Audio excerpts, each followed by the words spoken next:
Alright guys, so the spices that you're going to need to make this specific recipe that is my wife's special recipe, so it's copyrighted to her, is the first thing is cloves, and then cilantro, black peppers. This one after is coriander, fennel seed, chili peppers, and ginger. Also, you will need 2 cans of whole tomatoes, or you can make those fresh. And next, you need pork. So you can make it beef, pork, lamb, I guess even chicken. So we're making it with pork. So you just cut the pork into cubes. You can leave some of the fat. It'll make it less dry.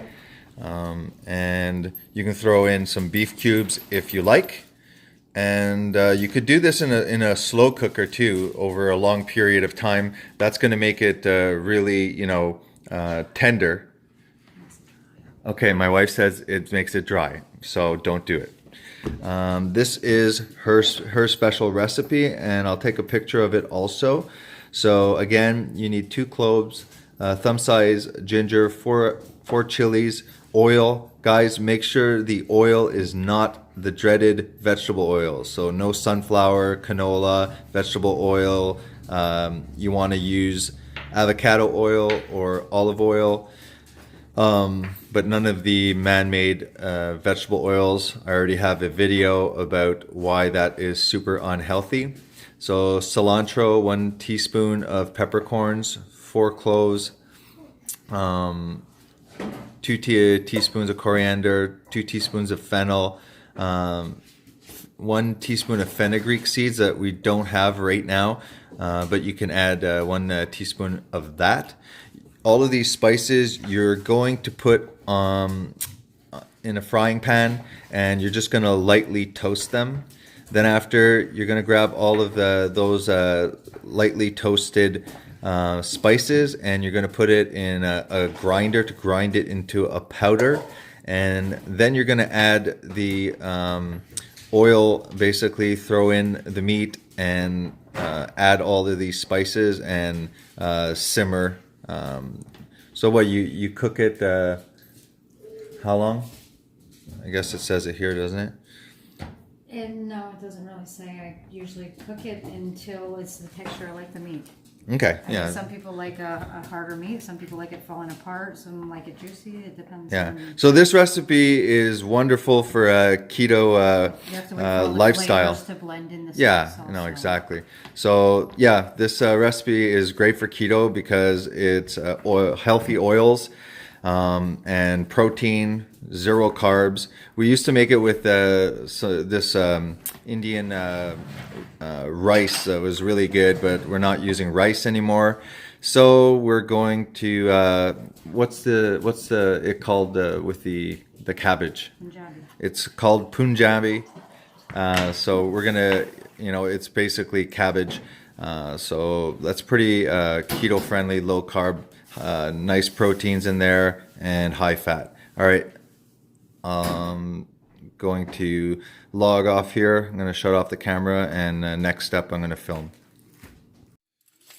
All right, so this is the spice part of the recipe. So yeah, just in a frying pan, put all that stuff, and we're just going to lightly toast the spices. Yeah, so what my wife said was when we tried it in the slow cooker, the meat was super tender, but the sauce and stuff like that kind of dried up. So that was the issue with it. So I'm sure you could technically figure out the perfect amount of sauce to put in, or oil or whatever, and make it taste good, but that's what happened when we tried it in the slow cooker. It wasn't, pretty much just dried out. All right. In case this confuses anybody, Yeah. I do 4 times the recipe. Yeah, okay, Okay. good to know. Yeah, we make a lot, so as you can see, when you check this the picture of it says 2 pounds of beef or pork.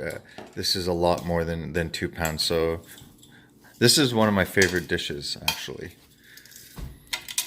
So this is where we're gonna cook the meat in, and also usually once the spices are toasted, we would put it in a coffee grinder. Our coffee grinder died, so we're using an Oscar, which doesn't really grind it as much into a powder, but it still does the job for the recipe. All right, and just shake it around like a Jiffy Pop. Keep it from it. Don't you don't want to burn the seeds, but you'll kind of hear it like little crackles a bit.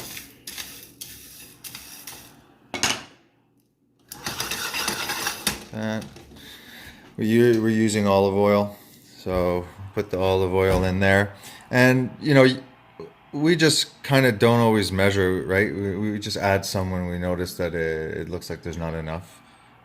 But obviously it says You on have the to recipe saute the the meat. oil. Yeah, like you would saute anything. You don't want to burn the oil, obviously. That's not good. We have also avocado I oil. don't have This one actually says, up to 260 degrees Celsius. That's the smoke point. There's also information on the web for each oil, the smoking point. But yeah, generally, we really don't want to make it smoke. So next thing is we'll let this cool off and we'll grind it to a powder. Then we will throw in the meat, and right away this that's ground in to powder, we'll start putting that in as we brown the meat. That's it, for now, pretty much. yeah, there is no oil measurement in the recipe. No? It's because I do a lot of things by ear. Yeah, she's an artist, so she doesn't have to have the quantities. Okie dokie. So like I said, if it was a coffee grinder, it'd be more ground than that. But this is pretty much all the spices that were toasted and then grinded. And now we're going to brown all the meat with the oil in there. And I'm going to crush up these, so that it's like pretty much spaghetti consistency. Now, the great thing about the avocado oil is this one is a mono unsaturated fat primarily. A lot of it is mono unsaturated. There you go, 10 grams. So 14 grams, but 10 of those are mono unsaturated. And the great thing about that is that the vegetable oils are polyunsaturated.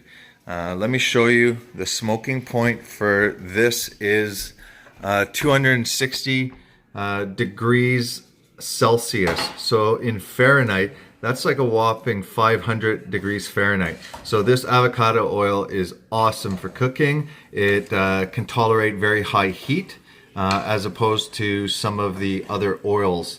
The reason that it can it can tolerate more of the heat is that it's a more stable fat. That's why saturated fats what it means is saturated means that it's fully saturated. All the bonds have hydrogen on them, and that's what makes it solid. That's why companies have to hydrogenate polyunsaturated fats to add hydrogen to the bonds and make it solid, which again is not a natural process. But with the avocado oil, you have most of the bonds have hydrogen, so it's just monounsaturated, and it can tolerate high heats. So this avocado oil is really good for cooking with. It doesn't become unstable, creating radicals and oxidative stress. It's a very stable oil that's great for cooking with. All right. All right, so since we usually we ate vindaloo with this really good Indian rice, had like it was pretty much yellow. There's cinnamon in it. It was really good.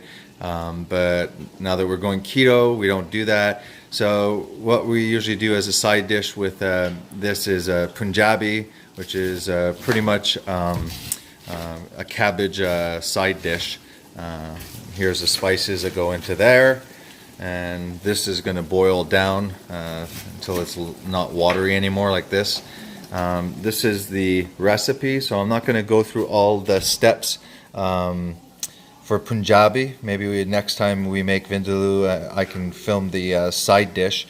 But this is the recipe. And what I can do is I can take a picture of it and post it up on the corner. This comes from, here, I may as well show the book. I mean, give the book credit. Just a minute. This is the book. So if you're interested in getting this book, it's really good book for Indian food.